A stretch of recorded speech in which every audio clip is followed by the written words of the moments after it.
сол аттан кейде алыстап қалған кезде жаңағыдай естіп жатамыз. Қазір жастар анжық дейді, басқа дейді. Кейде бір шешім қабылдай алмай тұрады дейді. Атқа мінген жігіттер бірден шешім қабылдай алады. Сразу қол әке бауырым болды дейді. Ал жаңағыда атқа мінбеген балалар хабарласамыз енді бір ақылдасып қояйын деп қояды.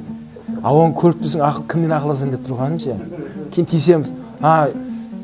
Түндегі анау келіннің демі күшті болып жатыр ма деп қоямыз оған. Жоға деп қояды.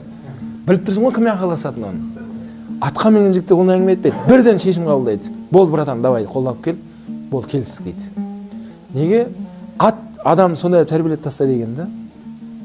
Сол үшін аттың берер пайдасы өте көп. Ат жануар біздің көп мақалдарымызда сол атқа теңелген ғой. Ат жігіт қанаты дейді қазақ айтады.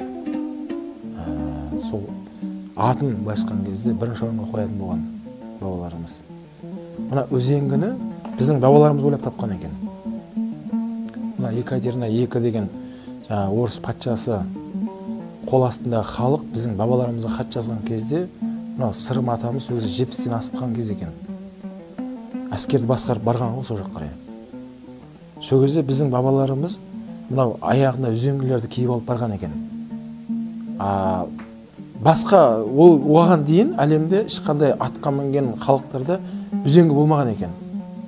Жай өздерінің былай, өздерінің несі бойынша, мәдениеті бойынша бір ер тоқымдары болған, бірақ үзеңгі ешқайсында болмаған екен. Мына үзеңгіге аяқты керіп тұрып, анау шоқпармен ұрған кезде былай құлататын болған ғой.